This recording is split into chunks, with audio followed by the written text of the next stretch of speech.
Dengan mempelajari Sirah Nabawiyah, maka makin menambah kecintaan kepadanya. Semoga yang subscribe juga dimudahkan jalannya menuju surga. Silahkan tekan tombol like supaya postingan ini semakin tersebar. Dan tulis doa serta hajat pemirsa di kolom komentar. Semoga semakin banyak yang mengaminkan, maka semakin cepat terkabul.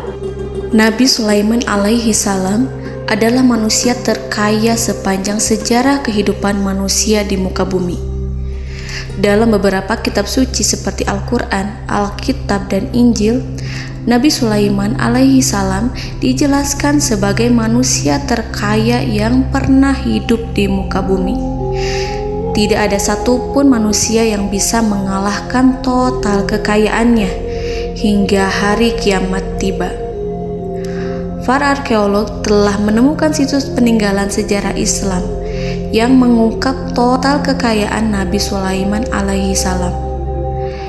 Ernst bin Yosef, seorang profesor dari Tel Aviv University, seorang peneliti, ia menyatakan bahwa 3000 tahun yang lalu Nabi Sulaiman alaihi salam diperkirakan memiliki kekayaan senilai 2,2 triliun US dollar. Apabila dikonversikan dengan nilai mata uang rupiah, maka nilainya setara dengan 32.891.870 triliun rupiah. Nilai itu berkali-kali lipat lebih banyak dari total kekayaan negara Indonesia yang hanya mencapai 11.454 triliun per 30 Desember 2021. Nabi Sulaiman alaihi salam memiliki beberapa mukjizat. Di antaranya adalah dapat berbicara dengan bahasa binatang. Beliau dapat memerintah mereka untuk melakukan sesuatu. Beliau juga dapat mengendalikan besar kecilnya tekanan angin dan dapat mengatur ke arah mana angin akan berhembus. Sehingga dengan itu Nabi Sulaiman dapat memanfaatkan angin sebagai kendaraannya dan juga kendaraan tentaranya. Nabi Sulaiman juga bisa melunakkan besi dan membentuknya menjadi pakaian perang yang anti tusukan senjata tajam. Nabi Sulaiman juga memimpin para jin. Mereka tunduk dan patuh pada perintah Nabi Sulaiman alaihi salam. Tidak hanya setan, iblis laknatullah yang merupakan makhluk pembangkang dapat dibuat tunduk bertekuk lutut pada perintah-perintah Nabi Sulaiman. Nabi Sulaiman bisa melakukan teleportasi, yaitu berpindah dari suatu tempat ke tempat yang lain dalam waktu singkat. Peristiwa itu dibuktikan dengan pemindahan singgasana Ratu Balqis atas perintah Nabi Sulaiman. Nabi Sulaiman dikenal sebagai raja yang adil dan bijaksana. Nabi Sulaiman diberkahi kecerdasan yang luar biasa untuk menyatupadukan segenap kekuatan yang Allah berikan kepadanya. Ia mengelola dan membawa kerajaannya menjadi kekuatan raksasa yang tak terkalahkan di masanya dengan segenap kemampuan yang dimilikinya. Tentara Nabi Sulaiman adalah tentara terkuat di bumi tanpa ada yang menandingi. Pertanyaan mendasar yang muncul kali ini adalah dari mana sumber kekayaan dan kekuatan Nabi Sulaiman alaihi salam? Untuk mendapat jawaban dari pertanyaan itu, simak video ini sampai akhir. Sebelum itu, mari bantu channel ini terus berkembang dengan cara subscribe dan nyalakan tanda loncengnya. Berikan komentar yang positif dan berikan like serta share video ini. Bismillahirrahmanirrahim. Sungguh kami benar-benar telah menganugerahkan ilmu kepada Daud dan Sulaiman. Keduanya berkata, segala puji bagi Allah yang melebihkan kami dari kebanyakan hamba-hambanya yang mukmin. Sulaiman telah mewarisi Daud dan dia berkata, wahai manusia, kami telah diajari untuk memahami bahasa burung dan kami dianugerahi segala sesuatu. Sesungguhnya, semua ini benar-benar karunia yang nyata. Quran Surat An-Naml ayat 15-16.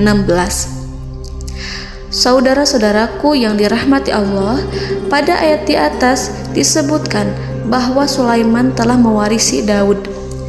Nabi Sulaiman mewarisi Nabi Daud dalam sisi kenabian dan kekuasaan, bukan mewarisi harta, karena para nabi tidak mewariskan harta. Sebab sepeninggalan mereka, harta para nabi menjadi sedekah bagi orang-orang yang ada di sekitarnya, yaitu orang-orang fakir dan orang-orang yang membutuhkan. Dan harta para nabi tidak dikhususkan bagi kalangan keluarganya. Rasulullah Shallallahu Alaihi Wasallam bersabda, "Kami para nabi tidak mewariskan." Nabi Sulaiman mewarisi kenabian dari Nabi Daud. Ini adalah hal yang jelas. Allah telah memilihnya sebagai nabi dari Bani Israel.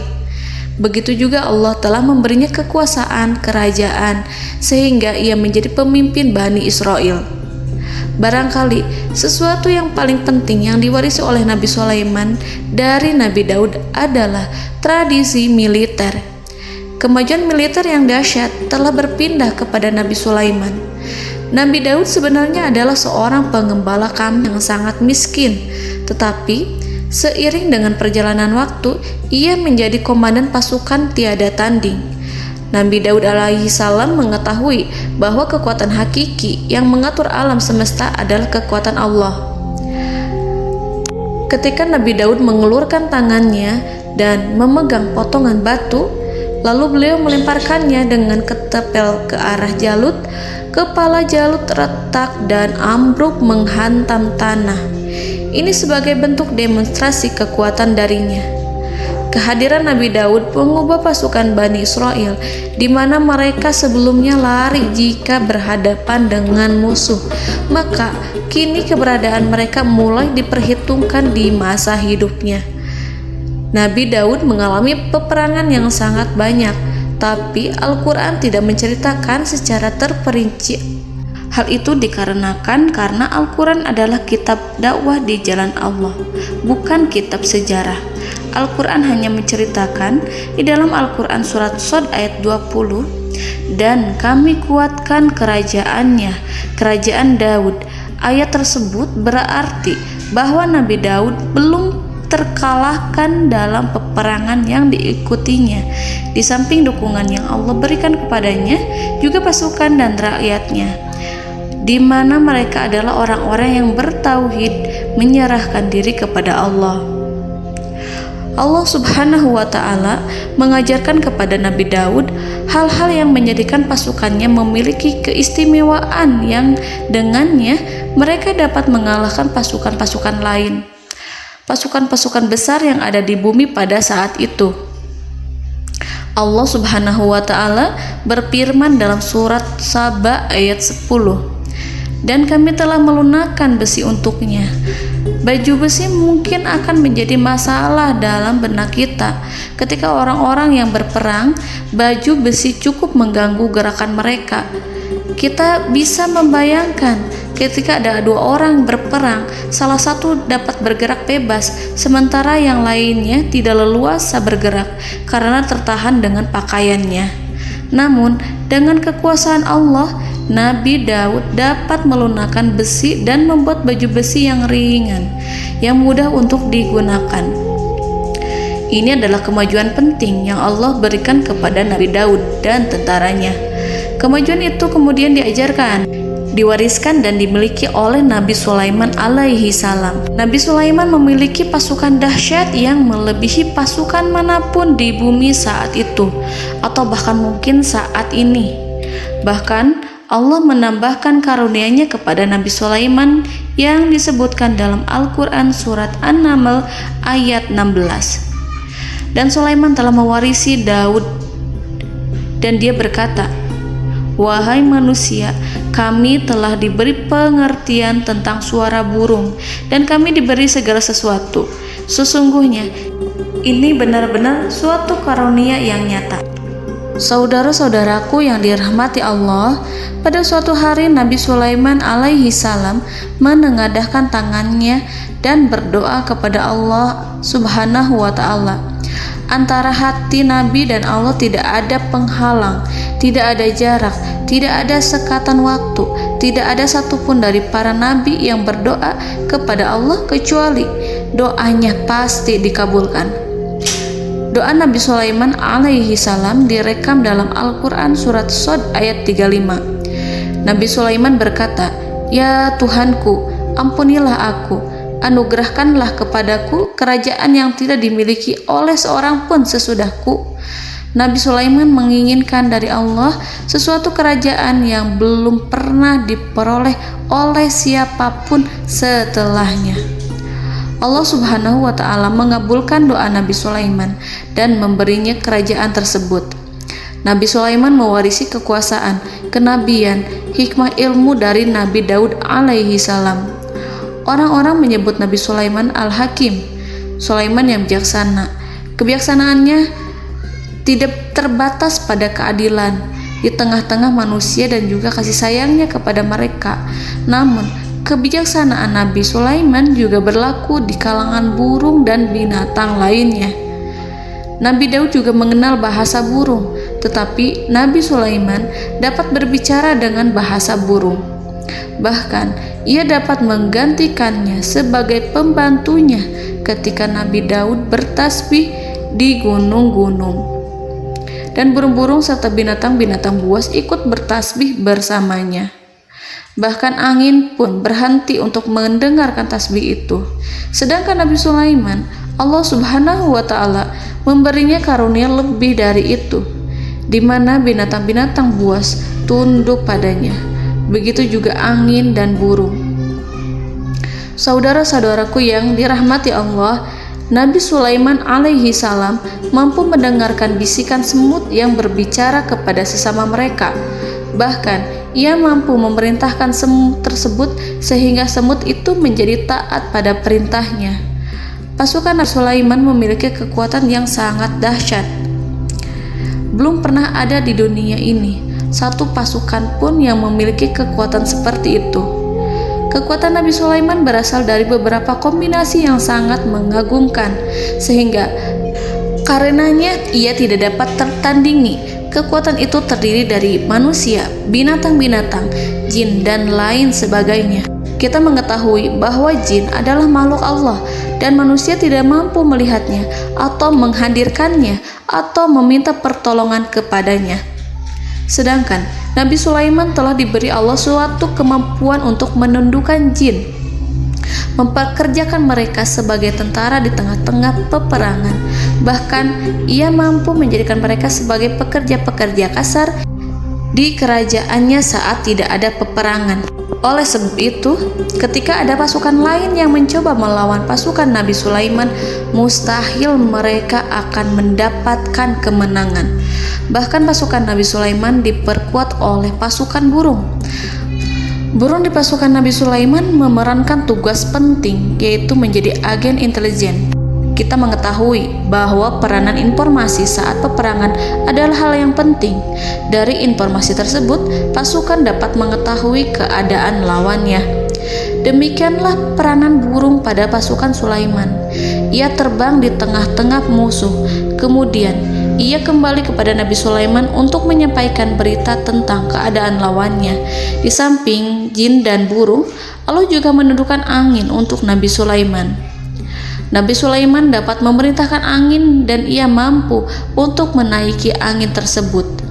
Dalam Al-Quran surat Shad ayat 36-40, Allah Subhanahu wa Ta'ala berfirman, "Kami tundukkan kepada angin yang berhembus dengan baik menurut kemana saja yang dikehendaki Sulaiman. Dan kami tundukkan pula kepadanya setan-setan, semuanya ahli bangunan dan penyelam, dan setan yang lain yang terikat dalam belenggu. Inilah anugerah kami, maka berikanlah kepada orang lain atau tahanlah untuk dirimu tanpa perhitungan, dan sesungguhnya dia mempunyai kedudukan yang dekat pada sisi kami dan tempat kembali yang baik." Saudara-saudaraku yang dirahmati Allah, Allah Subhanahu wa Ta'ala juga memberikan kemampuan yang tak seorang pun dari para nabi mendapatkannya, yaitu kemampuan untuk memerintah setan. Setan adalah salah satu bagian dari jin. Ia adalah kelompok yang celaka dari bangsa jin. Kelompok ini sebenarnya tidak mampu dikuasai oleh manusia, bahkan jin yang soleh tidak dapat mengatur setan. Adapun Nabi Sulaiman, Allah telah memberinya kekuasaan untuk menundukkan setan dan mempekerjakannya, bahkan mengikatnya dengan rantai serta menghukumnya jika ia menentang pada perintahnya. Setan membangun untuk Sulaiman istana-istana, patung-patung dan alat-alat perang. Bahkan setan-setan itu menyelam ke dasar lautan untuk mengeluarkan permata dan yakut untuk Sulaiman. Jika di antara setan yang menentang perintahnya, maka Nabi Sulaiman alaihi salam mengikatnya dengan rantai. Ini semua menunjukkan kekayaan Nabi Sulaiman dan kekuasaannya, di mana ia mampu mengatur banyak makhluk di bumi ini. Tentu saja, kemampuan itu semua adalah atas izin dari Allah Subhanahu wa Ta'ala sebagai mukjizat darinya. Allah Subhanahu wa Ta'ala berfirman dalam Al-Quran surat Saba ayat 12, dan sebagian dari jin adalah yang bekerja di hadapannya di bawah kekuasaannya dengan izin Tuhannya, dan siapa yang menyimpang di antara mereka dari perintah kami, maka kami rasakan kepadanya azab neraka yang apinya menyala-nyala. Para jin itu membuat untuk Sulaiman apa yang dikehendakinya, dari gedung-gedung yang tinggi, patung-patung, dan piring-piring yang besarnya seperti kolam, atau periuk yang tetap berada di atas tungku.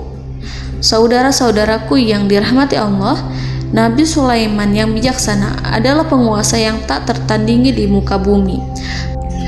Meskipun memperoleh nikmat-nikmat khusus yang agung itu yang Allah berikan kepada Sulaiman, beliau tetap menunjukkan dirinya sebagai manusia yang paling banyak berzikir kepada Allah dan manusia yang paling banyak bersyukur di zamannya. Saudara-saudaraku yang dirahmati Allah, sebagaimana Allah Subhanahu wa Ta'ala memberikan nikmat kepada ayahnya Nabi Daud alaihi salam, di mana ia mampu melunakkan besi dan Allah mengajarinya bagaimana cara mencairkan besi, maka Nabi Sulaiman alaihi salam dapat memanfaatkan tembaga yang cair untuk peperangan. Dan juga di saat perdamaian, pada saat peperangan, beliau mencampur tembaga dengan besi dan menjadikannya perunggu. Mereka menggunakan senjata-senjata perunggu dalam peperangan seperti pedang, baju besi, dan juga pisau. Senjata-senjata ini adalah senjata yang paling kuat pada saat itu. Sedangkan di saat damai, tembaga digunakan untuk membuat bangunan, perhiasan, dan sebagainya. Meskipun Nabi Sulaiman mendapatkan nikmat yang besar dan karunia yang khusus, Allah Subhanahu wa Ta'ala mengujinya dengan suatu ujian yang dahsyat. Ujian yang akan selalu datang kepada seorang hamba yang soleh. Ketika hamba itu mendapatkan kedudukan besar, maka ujiannya pun menjadi besar. Allah Subhanahu wa Ta'ala menguji Nabi Sulaiman dengan penyakit. Diceritakan oleh Fahru Roji, Nabi Sulaiman diuji dengan suatu penyakit yang keras, di mana kedokteran saat itu tidak dapat dan tidak mampu mengatasinya. Sakitnya Nabi Sulaiman sangat keras sehingga para dokter dari kalangan manusia ataupun jin tidak mampu menghilangkan penyakit itu. Lalu burung-burung menghadirkan rumput-rumput yang dianggapnya sebagai obat, tetapi Nabi Sulaiman tak kunjung sembuh. Semakin hari penyakit Nabi Sulaiman semakin menjadi-jadi, sehingga ketika Nabi Sulaiman duduk di atas kursi, ia duduk bagaikan tubuh tanpa roh. Seakan-akan ia mati karena saking kerasnya penyakit yang dideritanya. Sakit yang diderita oleh Nabi Sulaiman alaihi salam berlangsung sangat lama. Namun Nabi Sulaiman tidak henti-hentinya berzikir. Ia meminta kesembuhan kepada Allah serta beristighfar pada Allah dan mengungkapkan rasa cinta kepadanya. Selesailah ujian Allah terhadap hambanya Nabi Sulaiman. Beliau pun sembuh. Nabi Sulaiman merasakan kembali kesehatannya setelah ia mengetahui segala kejayaan dan segala kekuasaan serta segala kebesarannya tidak lagi mampu menghilangkan penyakit yang dideritanya kecuali jika Allah menghendaki. Saudara-saudaraku yang dirahmati Allah, Nabi Sulaiman telah membangun tempat ibadah, tempat sujud, sehingga manusia menyembah Allah di dalamnya. Orang-orang yang membangunnya berjumlah puluhan ribu orang. Tentu setiap kelompok dari mereka memiliki pekerjaan masing-masing. Di antara mereka ada yang mencairkan tembaga, di antara mereka ada yang tukang pahat, ada yang tukang ukir, ada yang membelah batu, ada yang memotong kayu, ada yang mendatangkan rumput-rumput dari Libanon, ada yang mendatangkan emas dan menjadikannya lempengan-lempengan yang mengkilat untuk menutupi kayu, serta untuk melapisi dinding-dinding. Bahkan golongan jin pun membantu membangun tempat tersebut, tentu dengan perintah dan bimbingan Nabi Sulaiman. Mereka membuat patung-patung yang besar, membuat bejana yang besar untuk tempat makan para tentara dan pekerja, yaitu bejana seperti gunung. Karena saking berat dan besarnya, mereka juga membuat tempat-tempat minum yang besarnya seperti kolam. Nabi Sulaiman mengawasi para pekerjanya dan juga mengurusi masyarakatnya, di mana beliau mengenali problem mereka dan berusaha memecahkannya. Beliau juga mengawasi pasukan dari kalangan binatang dan burung. Beliau mengetahui apabila ada satu di antara mereka yang tidak datang, kemana ia pergi, serta mengapa ia pergi. Nabi Sulaiman menguasai pengetahuan itu semua. Nabi Sulaiman bukan hanya mengetahui problem tentara-tentaranya dari kalangan manusia ataupun tentaranya dari kalangan burung, namun ia juga menunjukkan kasih sayang terhadap semut, di mana beliau mendengar bisikannya dan tidak suka untuk menginjaknya. Nabi Sulaiman selalu menundukkan kepalanya ke bumi sebagai bentuk rasa rendah diri dan syukur kepada Allah. Pada suatu hari, Nabi Sulaiman alaihi salam berjalan di depan tentaranya, dan tiba-tiba ia mendengar suara semut yang berkata kepada temannya dari kalangan semut. Hal itu terekam dalam Al-Quran surat An-Nahl ayat 18-19. Wahai semut-semut, masuklah ke dalam sarang-sarangmu agar kamu tidak terinjak oleh Sulaiman, sedangkan mereka tidak menyadarinya. Nabi Sulaiman alaihi salam tersenyum mendengar itu, dan ia berdoa, "Ya Allah, ya Tuhanku, berilah aku ilham untuk tetap mensyukuri nikmat-Mu yang telah Engkau anugerahkan kepadaku dan kepada kedua orang ibu bapakku, dan untuk mengerjakan amal soleh yang Kau ridhoi, dan masukkanlah aku ke dalam rahmat-Mu, ke dalam golongan hamba-hamba-Mu yang soleh." Saudara-saudaraku yang dirahmati Allah, meskipun Nabi Sulaiman mendapatkan kekuasaan dan memiliki tentara yang besar, namun beliau menunjukkan kasih sayang terhadap bangsa semut. Beliau mendengarkan bisikannya dan melihat semut yang ada di depannya. Oleh karena itu, tak mungkin baginya untuk menginjak golongan semut itu. Nabi Sulaiman bersyukur kepada Allah telah memberinya nikmat, yaitu nikmat rahmat dan kasih sayang. Di samping itu, Nabi Sulaiman alaihi salam adalah orang paling kaya di dunia. Istananya terbuat dari kayu gaharu yang memiliki wangi harum. Istananya terbuat dari emas yang terkadang dari kristal. Beliau juga memiliki kursi besar yang terbuat dari emas dan permata. Istana Nabi Sulaiman merupakan istana yang paling besar di dunia. Nabi Sulaiman menggunakan pakaian dari emas dan permata. Meskipun demikian, Nabi Sulaiman tetap menunjukkan sebagai hamba yang berserah diri dan rendah diri di hadapan Allah Subhanahu wa Ta'ala, dan sederhana di depan manusia. Nabi Sulaiman yang merendahkan diri di hadapan Allah, ia selalu sujud kepada Allah sebagaimana ayahnya yang selalu bertasbih pada Allah. Nabi Sulaiman selalu melantunkan lagu-lagu cinta ilahi dan hanya memuji Allah Subhanahu wa Ta'ala. Pada suatu hari, Nabi Sulaiman alaihi salam mengeluarkan perintah kepada pasukannya untuk bersiap-siap. Kemudian Nabi Sulaiman keluar dan memeriksa pasukannya satu demi satu. Kelompok yang pertama adalah kelompok manusia. Nabi Sulaiman memperhatikan kesiapan mereka. Lalu Nabi Sulaiman mengeluarkan perintah-perintah kepada mereka. Kemudian Nabi Sulaiman memeriksa kelompok jin dan menyampaikan perintahnya kepada mereka. Beliau memenjarakan jin yang tampak bermalas-malasan saat bekerja. Lalu beliau memeriksa binatang dan berkata kepada mereka, apakah mereka sudah makan dengan baik? Apakah mereka tidur dengan nyenyak?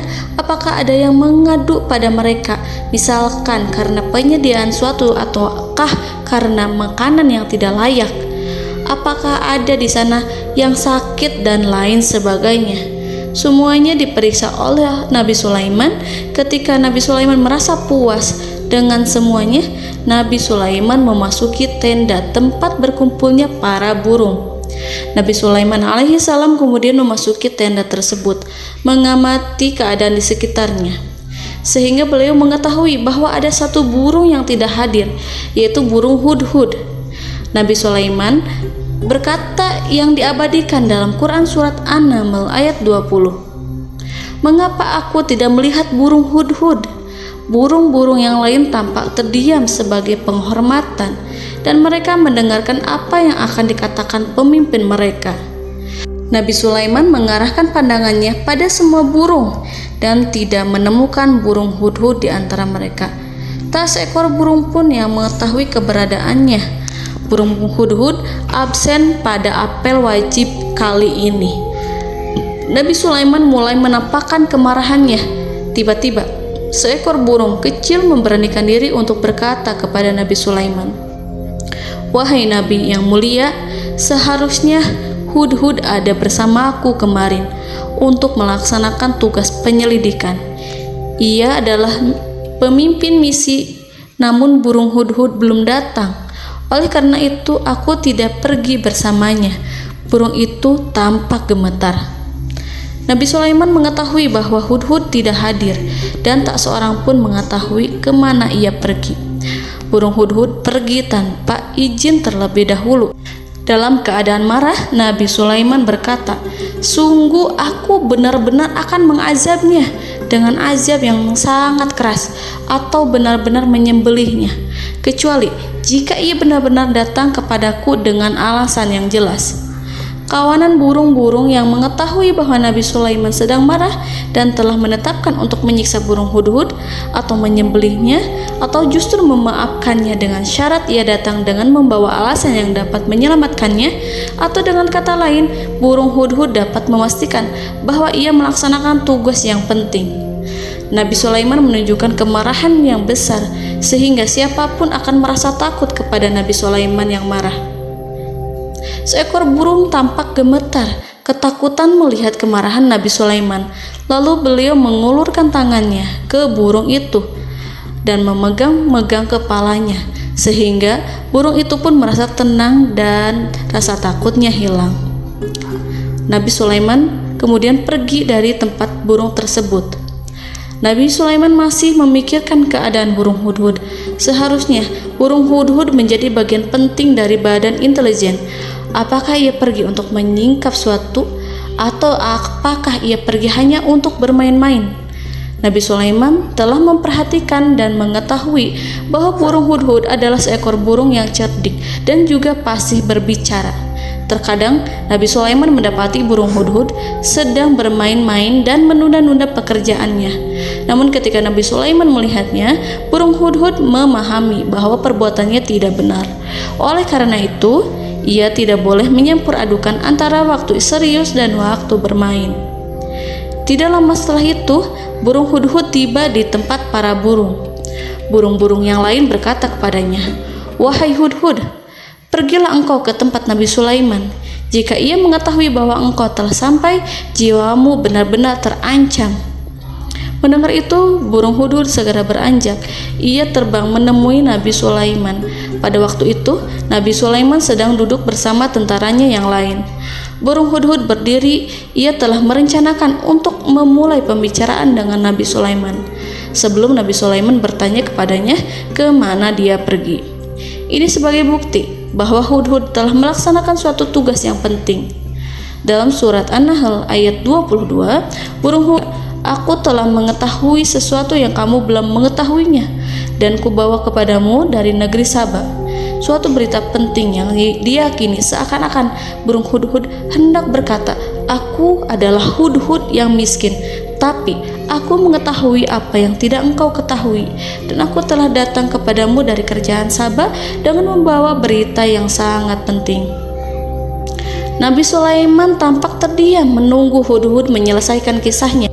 Dalam surat An-Naml ayat 23-24, burung Hudhud berkata, "Sesungguhnya aku menjumpai seorang wanita yang memerintah mereka. Dia dianugerahi segala sesuatu serta mempunyai singgasana yang besar. Aku mendapati dia dan kaumnya menyembah matahari selain Allah. Dan setan-setan telah menjadikan mereka memandang indah perbuatan-perbuatan mereka, lalu menghalangi mereka dari jalan Allah, sehingga mereka tidak mendapat petunjuk." Burung Hudhud diam. Nabi Sulaiman merasa bahwa Hudhud menunjukkan kepasihan lisannya. Nabi Sulaiman berkata dalam Quran surat An-Nahl ayat 27 sambil menunjukkan senyum manisnya. Nabi Sulaiman berkata, "Akan kami lihat apakah kamu benar wahai Hudhud, ataukah kamu termasuk orang-orang yang berdusta." Seakan-akan burung Hudhud ingin mengatakan, "Aku tidak berbohong, wahai Nabi yang mulia." Namun diamnya Sulaiman membuat takut sehingga burung Hudhud terdiam. Nabi Sulaiman terdiam karena berpikir, lalu ia memutuskan sesuatu setelah itu. Beliau melihat kepada lainnya dan meminta secari kertas dan pena. Nabi Sulaiman menulis surat yang singkat dan menyerahkan kepada Hudhud serta memerintahkan kepadanya seperti yang dikatakan dalam Quran surat An-Nahl ayat 28. "Pergilah dengan membawa suratku ini, lalu jatuhkanlah kepada mereka, kemudian berpalinglah dari mereka, lalu perhatikanlah apa yang mereka bicarakan." Al-Quranul Karim hanya menceritakan dalam Al-Quran surat An-Naml bagaimana perginya Hudhud dan bagaimana ia menyerahkan surat itu. Lalu Al-Quran langsung menyebut keadaan kerajaan Balqis yang saat itu sedang membaca surat di depan para pembesar kerajaan dan para menterinya. Dalam Quran surat An-Naml ayat 29-31, berkatalah Balqis, "Wahai pembesar-pembesar, sesungguhnya telah dijatuhkan kepadaku sebuah surat yang mulia. Sesungguhnya surat ini dari Sulaiman, dan sesungguhnya isinya dengan menyebut nama Allah yang Maha Pengasih lagi Maha Penyayang, bahwa janganlah kalian berlaku sombong terhadapku dan datanglah kepadaku sebagai orang-orang yang berserah diri." Saudara-saudaraku yang dirahmati Allah, dalam surat tersebut Nabi Sulaiman menyebutkan supaya mereka menyerahkan diri dan tunduk kepada perintah Nabi Sulaiman. Nabi Sulaiman memerintahkan agar mereka meninggalkan penyembahan terhadap matahari. Nabi Sulaiman tidak mempersoalkan akidah mereka dan tidak memuaskan mereka dengan apapun. Nabi Sulaiman hanya memerintahkan bahwa ia berada di atas kebenaran. Bukankah ia didukung kekuatan yang berlandaskan keyakinan yang dimilikinya? Nabi Sulaiman hanya memerintahkan mereka agar tunduk dan patuh kepadanya. Ratu Sabak menyampaikan surat tersebut di tengah-tengah kaumnya. Dalam Quran surat An-Naml ayat 32 dijelaskan, "Dan berkatalah Balqis, wahai para pembesar, berilah aku pertimbangan dalam urusanku ini. Aku tidak pernah memutuskan sesuatu persoalan sebelum kamu berada dalam majelisku." Saudara-saudaraku yang dirahmati Allah, para pembesar istana Balqis menentang surat tersebut. Isi surat itu membangkitkan kesombongan kaum Saba, di mana mereka merasa lebih kuat. Mereka mengetahui bahwa di sana ada seorang yang mencoba menentang mereka dan mengisyaratkan peperangan kepada mereka. Lalu ia meminta kepada mereka untuk memenuhi syarat-syaratnya sebelum terjadinya peperangan dan kekalahan. Dalam surat An-Nahl ayat 33, mereka menjawab, "Kita adalah orang yang memiliki kekuatan dan juga memiliki keberanian yang sangat besar dalam peperangan, dan keputusan berada di tanganmu, wahai ratuku. Maka pertimbangkanlah apa yang akan kamu perintahkan." Saudara-saudaraku yang dirahmati Allah, para pembesar kaum Saba seakan ingin berkata, "Kita siap untuk melaksanakan perang." Tampaknya ratu itu memiliki kebijakan yang lebih baik dari pembesar kaumnya. Surat Sulaiman itu membuatnya berpikir lebih jernih dan lebih berhati-hati. Ia berusaha sebisa mungkin menghindari peperangan. ratu itu berpikir dalam tempo yang lama. Nama Sulaiman tidak diketahuinya dan ia pun belum pernah mendengarnya. Oleh karena itu, Ratu kaum Saba tidak mampu mengetahui dan mendeteksi seberapa besar kekuatan Nabi Sulaiman. Boleh jadi Nabi Sulaiman memiliki kekuatan yang dahsyat, sehingga ia mampu memerangi kekuasaannya dan mengalahkannya. Kemudian Ratu memperhatikan apa yang ada di sekelilingnya. Ia melihat kemajuan masyarakatnya dan juga kekayaannya. Barangkali ia mengira bahwa Nabi Sulaiman iri terhadap kemajuan dan kekayaannya itu, sehingga Nabi Sulaiman ingin menyerangnya. Setelah mempertimbangkan isi surat Nabi Sulaiman dengan cermat, Ratu Saba memilih untuk tidak bersikap ceroboh dan bodoh. Ratu lebih suka untuk menggunakan bahasa kelembutan. Ia mengirim kepada Nabi Sulaiman suatu hadiah yang besar. Ratu mengira bahwa Nabi Sulaiman seorang yang ambisius, yang boleh jadi ia telah mendengar tentang kekayaan kerajaan Saba. Para utusan pergi dengan membawa hadiah dari Ratu Saba. Ratu berharap agar mereka dapat memasuki kerajaan Nabi Sulaiman dan akan mengetahui kondisi kerajaannya. Saat mereka pulang, Ratu ingin mendengar secara langsung dari mereka tentang bagaimana keadaan kaum Nabi Sulaiman dan pasukannya. Setelah mendapatkan informasi yang cukup, maka Ratu Balqis dapat membuat sesuatu keputusan yang tepat. Ratu menyembunyikan apa yang terlintas dalam pikirannya, lalu ia berbicara kepada pembesar istananya bahwa ia dapat menyingkap niat jahat Raja Sulaiman melalui cara mengirimkan hadiah kepadanya. Ratu lebih memilih cara tersebut dan menunggu reaksi dari Nabi Sulaiman.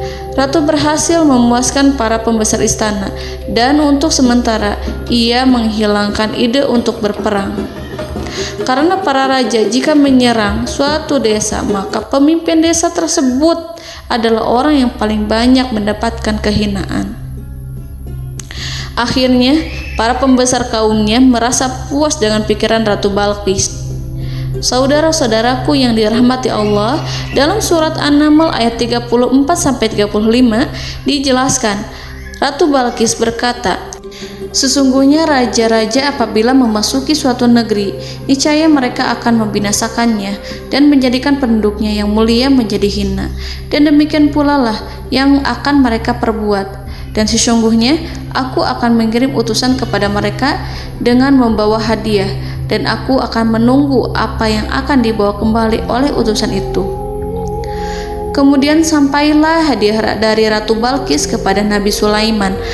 Para intelijen Nabi Sulaiman memberitahunya bahwa utusan Balqis datang dengan membawa hadiah. Nabi Sulaiman langsung mengetahui bahwa Ratu Balqis itu sengaja mengirim orang-orangnya untuk mengetahui atau untuk mendapatkan informasi tentang kekuatannya. Lalu setelah itu ia akan mengambil keputusan atau mengambil sikap kepada kerajaan Sulaiman. Nabi Sulaiman segera memanggil semua pasukannya untuk berkumpul. Utusan Balqis segera memasuki istana Nabi yang dipenuhi dengan pasukan yang besar bersenjata. Melihat itu, utusan Ratu Balqis tercengang dan terkejut ketika mereka melihat kekayaan yang mereka bawa tidak ada apa-apanya dibandingkan dengan kerajaan Nabi Sulaiman. Hadiah mereka tampak tidak berarti. Emas yang mereka bawa tampak tidak memiliki makna saat mereka memasuki istana Nabi Sulaiman yang terbuat dari kayu-kayu pohon gaharu yang mengeluarkan bau yang harum serta dihiasi dengan emas permata. Para utusan Ratu Balqis berdiri bersama Nabi Sulaiman dan menyaksikan bagaimana Nabi Sulaiman mengendalikan pasukannya. Kemudian mereka mulai berpikir tentang kekuatan dan kualitas pasukan Nabi Sulaiman. Betapa kagetnya mereka ketika melihat di tengah-tengah pasukan itu terdapat singa, burung, dan tentara dari kalangan manusia yang mampu terbang. Mereka pun sadar bahwa mereka di hadapan pasukan yang tiada tandingannya. Selesailah demonstrasi pasukan Nabi Sulaiman. Kemudian para utusan ratu dipersilahkan maju ke tempat hidangan makanan. Para utusan itu sangat terkejut ketika melihat berbagai macam makanan dari penjuru dunia ada di depannya. dan di antara makanan itu terdapat pula makanan yang biasa ditemukan di negeri mereka. Tetapi mereka melihat bahwa makanan itu memiliki rasa yang lebih istimewa. Selain itu, piring-piring yang ada di depan mereka dan dijadikan tempat makan tersebut terbuat dari emas, dan mereka dilayani oleh laki-laki yang berhias dengan emas. Di meja makan itu terdapat burung, ikan laut, dan berbagai macam daging yang mereka tidak mampu lagi membedakan daging apa itu. Nabi Sulaiman tidak makan bersama mereka, tapi beliau makan dengan menggunakan piring yang terbuat dari kayu. Beliau memakan roti yang kering yang dicampur dengan minyak. Inilah makanan yang dipilih Nabi Sulaiman. Makan bersama mereka dalam keadaan diam, mereka merasa kehadiran Nabi Sulaiman menciptakan suatu wibawa yang luar biasa. Selesai perjamuan itu, lalu dengan sangat malu mereka menyerahkan hadiah dari Ratu Balqis kepada Nabi Sulaiman. Hadiah itu berupa emas yang bagi mereka hadiah itu sangat bernilai tinggi. Tapi di sini hadiah itu tampak kecil di hadapan kekayaan-kekayaan Nabi Sulaiman yang sangat mengagumkan. Nabi Sulaiman memperhatikan hadiah dari Ratu Balqis itu dan berkata dalam Quran surat An-Naml ayat 36. Maka tatkala utusan itu sampai pada Sulaiman, Sulaiman berkata, "Apakah patut kamu menolong aku dengan harta? Maka apa yang diberikan Allah kepadaku lebih baik daripada apa yang diberikannya kepadamu. Tetapi kamu merasa bangga dengan hadiahmu." Saudara-saudaraku, Raja Sulaiman menyingkap dengan kata-katanya yang singkat itu penolakannya terhadap hadiah mereka. Ia memberitahu utusan itu bahwa ia tidak menerima hadiah tersebut.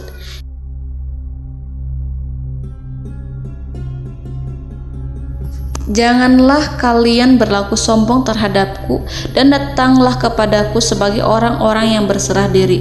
Lalu Nabi Sulaiman berkata kepada mereka dengan pelan. Hal itu diabadikan dalam Quran surat An-Naml ayat 37.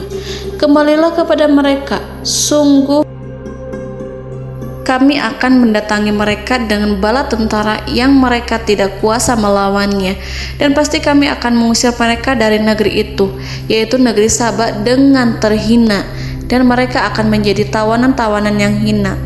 Saudara-saudaraku yang dirahmati Allah, Nabi Sulaiman kemudian meninggalkan para utusan ratu setelah terlebih dahulu mengancam mereka. Para utusan itu berharap agar Nabi Sulaiman mau menunggu kunjungan Ratu Balqis yang akan membawa misi perdamaian. Akhirnya sampailah para utusan Ratu Balqis ke negeri Saba.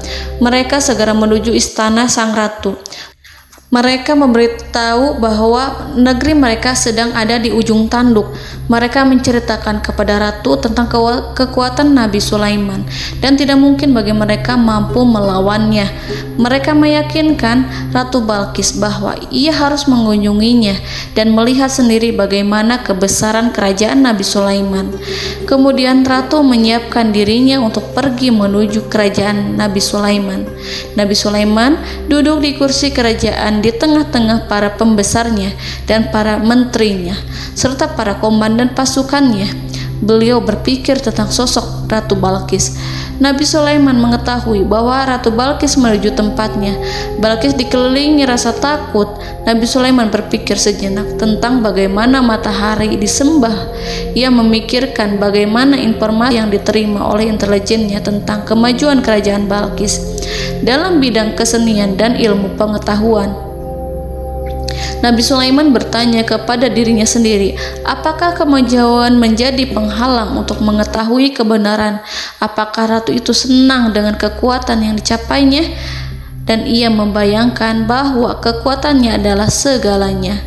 Dengan kemajuan yang dimilikinya, Nabi Sulaiman ingin membuat kejutan agar ratu mengetahui bahwa Islam yang diyakini oleh Nabi Sulaiman adalah satu-satunya yang mampu mendatangkan kemajuan dan kekuatan yang hakiki, sehingga ia dapat membandingkan antara keyakinannya dalam menyembah matahari beserta kemajuan yang dicapainya dengan keyakinan Nabi Sulaiman beserta kemajuan yang diraihnya. Saudara-saudaraku yang dirahmati Allah, para mata-mata Nabi Sulaiman telah memberitahunya bahwa hal yang sangat disegani dan dikagumi oleh kaum Balkis adalah kerajaan Saba, yaitu singgasana Ratu Balkis. Singgasana itu terbuat dari emas dan batu delima. Singgasana tersebut dijaga oleh penjaga yang sangat disiplin, di mana mereka tidak pernah lalai sedikit pun. Oleh karena itu, sangat tepat apabila Nabi Sulaiman menghadirkan singgasananya di sini, di kerajaannya, sehingga ketika ratu tiba, maka ia dapat duduk di atasnya. Nabi Sulaiman ingin membuat kejutan kepadanya dan menunjukkan bahwa kemampuannya tersebut yang berlandaskan pada keislaman. Nabi Sulaiman melakukan yang demikian itu dengan harapan agar si ratu tunduk kepadanya. Ide itu terlintas dalam diri Nabi Sulaiman. Lalu ia mengangkat kepalanya dan menoleh kepada anak buahnya.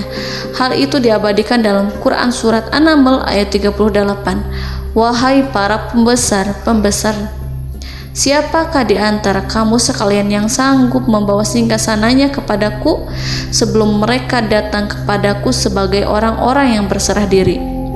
Saudara-saudaraku, perhatikanlah ungkapan pikiran Nabi Sulaiman tersebut. Semua pemikirannya berkisar tentang keislaman para penyembah matahari, tentang bagaimana beliau dapat memberikan petunjuk kepada mereka di jalan Allah. Yang pertama menjawab pertanyaan Nabi Sulaiman adalah jin Ifrit. Dalam Quran Surat An-Naml ayat 39, berkatalah Ifrit yang cerdik dari golongan jin, aku akan datang kepadamu dengan membawa singgasana itu sebelum kamu berdiri dari tempat dudukmu. Sesungguhnya aku benar-benar kuat untuk membawanya, lagi dapat dipercaya. Nabi Sulaiman berdiri dari tempat duduknya setelah 1 atau 2 jam. Jin itu berjanji kepadanya untuk menghadirkan singgasana Balkis sebelum itu. Istana Nabi Sulaiman di Palestina, sedangkan istana Balkis terletak di Yaman. Antara singgasana tersebut dengan singgasana Nabi Sulaiman berjarak lebih dari ribuan mil. Barangkali pesawat yang cepat sekalipun yang kita kenal hari ini tidak akan mampu membawa dan mendatangkan istana itu dalam waktu 1 jam. Tetapi masalahnya di sini berhubung dengan kekuatan jin yang serba misterius, Nabi Sulaiman tidak mengomentari sedikit pun terhadap apa yang dikatakan oleh Ifrit. Nabi Sulaiman tapak menunggu tanggapan dari yang lain yang mampu menghadirkan singgasana Balkis yang lebih cepat dari jin Ifrit. Nabi Sulaiman menoleh kepada seorang di sana yang duduk di atas naungan. Hal itu diceritakan dalam Quran Surat An-Naml ayat 40. Berkatalah seorang yang mempunyai ilmu dari Alkitab, aku akan membawa singgasana itu kepadamu sebelum matamu berkedip. Maka tatkala Sulaiman melihat singgasana itu terletak di hadapannya, ia pun berkata, ini termasuk karunia Tuhanku untuk memuji aku. Apakah aku akan bersyukur atau mengingkari nikmatnya? Dan barang siapa yang bersyukur, maka sesungguhnya dia bersyukur untuk kebaikan dirinya sendiri. Dan barang siapa yang ingkar, maka sesungguhnya Tuhanku maha kaya lagi maha mulia. Saudara-saudaraku, belum lama seorang yang mempunyai ilmu dari Alkitab menyatakan kalimatnya, sehingga singgasana itu tiba-tiba ada di depan Nabi Sulaiman yang mampu menghadirkan singgasana itu lebih cepat dari kedipan mata. Al-Quranul Karim tidak menyingkap kepribadian seorang yang menghadirkan singgasana itu. Al-Quran hanya menggarisi bahwa orang itu mempunyai ilmu dari Alkitab. Al-Quran tidak menjelaskan kepada kita apakah ia seorang malaikat ataukah manusia ataukah jin. Al-Quran sengaja tidak menyingkap informasi tersebut. Saudara-saudaraku yang dirahmati Allah, setelah melihat singgasana itu, Nabi Sulaiman bersyukur kepada Allah. Ia mulai memperhatikan singgasana sang ratu. Singgasana tersebut merupakan simbol pembangunan dan juga kemajuan, tetapi tampaknya ia hanya sesuatu yang biasa saja jika dibandingkan dengan kekuasaan dan kebesaran ciptaan yang dibuat oleh manusia dan jin di kalangan istana Nabi Sulaiman. Nabi Sulaiman memikirkan dalam tempo yang lama singgasana Ratu Balkis itu. Kemudian beliau memerintahkan agar singgasana itu diperbaiki, sehingga saat Ratu Balkis datang, Nabi Sulaiman akan mengujinya apakah Ratu Balkis dapat mengenali singgasananya ataukah tidak. Dalam Al-Quran surat An-Naml ayat 41, Nabi Sulaiman berkata, "Ubahlah baginya singgasananya, maka kita akan melihat apakah dia mengenal ataukah dia termasuk orang-orang yang tidak mengenalnya." Saudara-saudaraku yang dirahmati Allah, Nabi Sulaiman memerintahkan agar dibangun istana yang akan digunakan untuk menyambut Ratu Balqis. Nabi Sulaiman memilih tempat di laut dan ia memerintahkan agar dibangun suatu istana di mana sebagian besar terdiri dari air laut. Nabi Sulaiman memerintahkan agar lantainya itu terbuat dari kaca yang tebal dan kuat, sehingga orang-orang yang berjalan di atas istana itu akan dapat melihat di bawahnya ada ikan-ikan yang berwarna-warni yang berenang-renang ke sana kemari, dan mereka akan melihat rumput-rumput laut yang bergerak-gerak. Akhirnya, selesailah pembangunan istana itu. Saking bersihnya kaca lantainya sehingga tampak di sana tidak ada kaca. Burung hudhud memberitahu Nabi Sulaiman bahwa Ratu Balqis telah sampai di dekat kerajaannya. Kemudian Ratu Balqis datang. Al-Quran tidak menyebutkan keadaan Nabi Sulaiman saat menyambut Balqis, namun Al-Quran menunjukkan dua sikap Ratu Balqis ketika pertama kali datang. Yang pertama, bagaimana sikap Ratu Balqis ketika pertama kali melihat singgasananya yang datang mendahuluinya, padahal ia telah meninggalkan pengawalnya untuk setia menjaga singgasana itu. Keadaan kedua adalah keadaan ketika di depan istana yang dibangun untuk menyambut Ratu Balqis. Istana itu penuh dengan permata dan banyak ikan berenang di bawahnya. Dalam Quran surat An-Naml ayat 42 dijelaskan, dan ketika Balqis datang, ditanyakanlah kepadanya, "Serupa inikah singgasanamu?" Balqis menjawab, "Seakan-akan singgasana ini adalah singgasanaku. Kami telah diberi pengetahuan sebelumnya dan kami adalah orang-orang yang berserah diri." Saudara-saudaraku, pada dialek di atas, Balqis melihat singgasananya dan ia tercengang saat mengetahui bahwa itu adalah singgasana miliknya. Namun kemudian ia mulai ragu karena melihat tidak sepenuhnya itu singgasana miliknya. Jika itu benar-benar miliknya, lalu bagaimana ia datang mendahuluinya? Dan bila bukan singgasananya, maka bagaimana Sulaiman dapat meniru sepersis dan seteliti itu? Padahal Sulaiman tidak pernah sekalipun ke kerajaannya. Nabi Sulaiman berkata saat melihat Balqis mengamati singgasananya, "Apakah ini singgasanamu?" Balqis terlihat sangat kebingungan, namun setelah itu ia menjawab, "Sepertinya benar." Nabi Sulaiman berkata, "Kami telah diberi ilmu sebelumnya dan kami sebagai orang-orang muslim." Saudaraku yang dirahmati Allah, melalui pertanyaan Nabi Sulaiman ingin mengisyaratkan kepada Balqis agar ia membandingkan antara keyakinannya beserta ilmu yang dicapainya dengan keyakinan Nabi Sulaiman yang muslim beserta pengetahuan yang telah diraihnya. Penyembahan terhadap matahari dan pencapaian ilmu yang dicapai oleh Ratu Balqis tanpa tidak ada apa-apanya dibandingkan dengan ilmu Nabi Sulaiman dan keislamannya. Nabi Sulaiman telah mendahuluinya dalam bidang ilmu karena keislamannya. Karena itu, sangat mudah baginya untuk mengungguli Balqis dalam ilmu-ilmu yang lainnya. Demikianlah yang disyaratkan dalam pertanyaan Nabi Sulaiman kepada Ratu Balqis. Ratu Saba itu mengetahui bahwa ini adalah singgasananya, di mana singgasana itu datang lebih dahulu daripada dirinya. Beberapa bagian darinya telah diubah saat Balqis masih di perjalanan menuju ke tempat Nabi Sulaiman. Ia berpikir kemampuan apa yang dimiliki Nabi Sulaiman. Ratu Balqis tercengang melihat apa yang disaksikannya, yang berupa buah dari keimanan Nabi Sulaiman dan hubungannya dengan Allah Subhanahu wa Ta'ala. Sebagaimana Balqis juga tercengang ketika melihat kemajuan di bidang ilmu pembangunan, seni, dan ilmu-ilmu yang lainnya.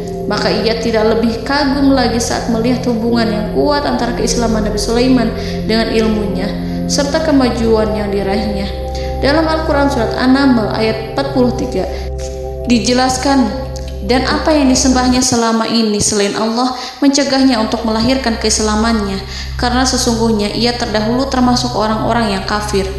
Saudara-saudaraku yang dirahmati Allah, berguncanglah dalam benak Balqis ribuan hal ketika melihat keyakinan kaumnya runtuh di hadapan Nabi Sulaiman. Ia menyadari matahari yang disembahnya hanya merupakan ciptaan Allah, dan Allah lah yang menggerakkannya untuk hamba-hambanya. Lalu terbitlah matahari kebenaran dalam dirinya. Hatinya diterangi oleh cahaya baru yang tidak akan tenggelam seperti tenggelamnya matahari. Masa keislamannya hanya menunggu waktu. Ratu Balqis memilih waktu yang tepat untuk mengumumkan keislamannya.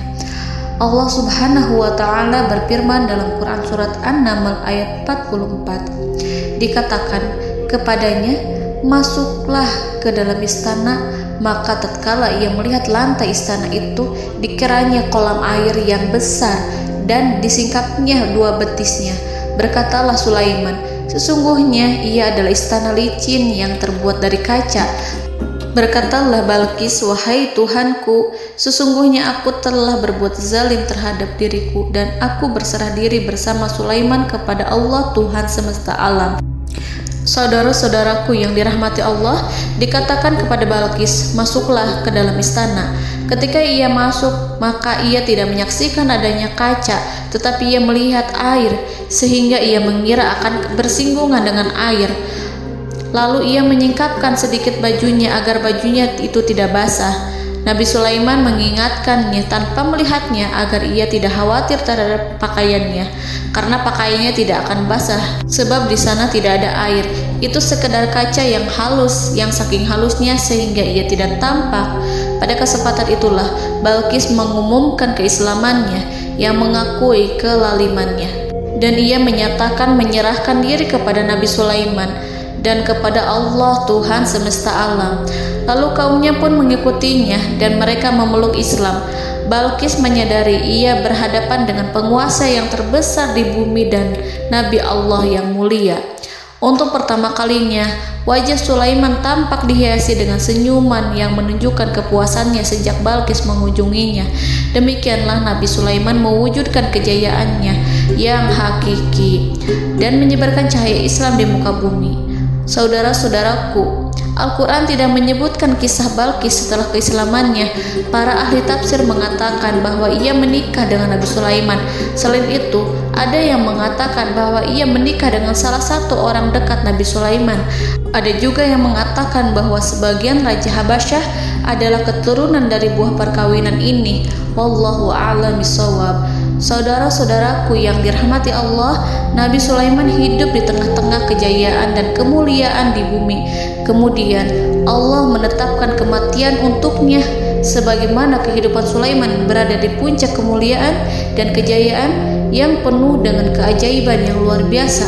Maka kematiannya pun merupakan tanda-tanda kebesaran Allah yang penuh dengan keajaiban. Demikianlah bahwa kematiannya sesuai dengan kehidupannya, sesuai dengan kejayaannya. Allah berfirman tentang kematian Sulaiman di dalam Al-Quran Surat Saba ayat 14. Maka tatkala kami telah menetapkan kematian Nabi Sulaiman, tidak ada yang menunjukkan kepada mereka kematiannya itu kecuali rayap yang memakan tongkatnya. Maka tatkala ia telah tersungkur, tahulah jin bahwa kalau sekiranya mereka mengetahui yang gaib, tentulah mereka tidak akan tetap dalam siksa yang menghinakan. Saudara-saudaraku, kemampuan Nabi Sulaiman untuk menundukkan jin dan mempekerjakan mereka serta hubungan mereka dengan semua itu menimbulkan fitnah di tengah-tengah manusia dalam hal tertentu. Kematian Nabi Sulaiman merupakan batasan jawaban terhadap fitnah ini. Kami tidak mengetahui siapa yang mengklaim bahwa jin mengetahui hal yang gaib. Apakah itu setan yang terkutuk, atau jin yang bodoh, atau manusia yang tertipu? Kami tidak mengetahui siapa yang bertanggung jawab terhadap tersebarnya isu yang keliru ini. Yang kita ketahui adalah bahwa hal tersebut adalah mempengaruhi sebagian manusia dan jin. Barangkali manusia berkata kepada diri mereka, selama jin melakukan perbuatan yang luar biasa ini, maka apa gerangan yang menjadikan mereka tidak mengetahui hal yang gaib itu? Manusia itu lupa bahwa kunci kegaiban berada di tangan Allah. masalah ilmu gaib tidak akan mampu dikuasai oleh jin dan manusia. Hanya Dia yang mengetahuinya, dan manusia diberitahu hanya sedikit sekali. Saudara-saudaraku yang dirahmati Allah, seakan-akan Allah telah merencanakan bahwa kematian Sulaiman bertujuan untuk menghancurkan pemikiran itu, yaitu pemikiran bahwa jin mengetahui hal-hal yang gaib. Jin bekerja untuk Nabi Sulaiman selama beliau hidup, dan tatkala beliau meninggal, maka tugas mereka menjadi bebas. Nabi Sulaiman meninggal tanpa diketahui oleh jin, sehingga mereka tetap bekerja untuk mereka, tetap mengabdi kepada Sulaiman. Seandainya mereka mengetahui hal yang gaib, niscaya mereka tidak akan meneruskan pekerjaan mereka. Saudara-saudaraku, pada suatu hari Nabi Sulaiman memasuki mihrabnya untuk itikaf ibadah dan beribadah kepada Allah. Tak seorang pun yang berani mengganggu khalwatnya. Mihrab Sulaiman terletak di puncak gunung dan dindingnya terbuat dari permata. Pada suatu hari, Nabi Sulaiman duduk bersandar pada tongkatnya dan ia tampak tenggelam dalam tafakur. Beliau berzikir pada Allah hingga rasa kantuk menguasainya. Lalu setelah itu malaikat maut menemuinya. Nabi Sulaiman pun meninggal. Beliau bersandar kepada tongkatnya. Jin melihatnya dan mengira bahwa beliau sedang sholat, sehingga mereka pun terus melanjutkan pekerjaannya. Berlalulah hari demi hari yang panjang. Datanglah rayap, yaitu semut kecil yang memakan kayu. Hewan itu mulai memakan tongkat Nabi Sulaiman. Rayap itu tampak lapar. Sebagian dari tongkat Nabi Sulaiman dimakan beberapa hari oleh rayap itu. Ketika yang dimakannya semakin bertambah, maka tongkat itu pun menjadi rusak dan kemudian jatuh dari tangan Nabi Sulaiman alaihi salam. Tubuh mulia itu kehilangan keseimbangan dan kemudian jatuh terhempas di bumi. Tatkala tubuh suci itu tersungkur, maka manusia segera menuju ke arahnya. Mereka menyadari dan mengetahui bahwa Nabi Sulaiman telah meninggal dalam waktu yang lama. Jin menyadari bahwa mereka tidak mengetahui hal yang gaib, dan manusia pun mengetahui hakikat ini. Seandainya jin mengetahui hal yang gaib, niscaya ia tidak akan meneruskan siksa yang hina. Mereka tidak akan bekerja kepada Sulaiman. Demikianlah Nabi Sulaiman alaihi salam meninggal dalam keadaan duduk dan sholat di mihrabnya. Lalu berita itu tersebar bagaikan api di bumi. Manusia, burung, dan binatang buas mengantarkan jenazah Nabi Sulaiman. Sekawanan burung tampak sedih dan menangis. Semua makhluk bersedih. Akhirnya tak seorang pun mengetahui bahasa burung di bumi. Meninggallah seorang yang memahami pembicaraan burung, binatang-binatang, jin, dan lain sebagainya. Burung-burung itu berkata, betapa beratnya kehidupan di tengah orang-orang yang tidak mengetahui pembicaraan kita. Allahu a'lam.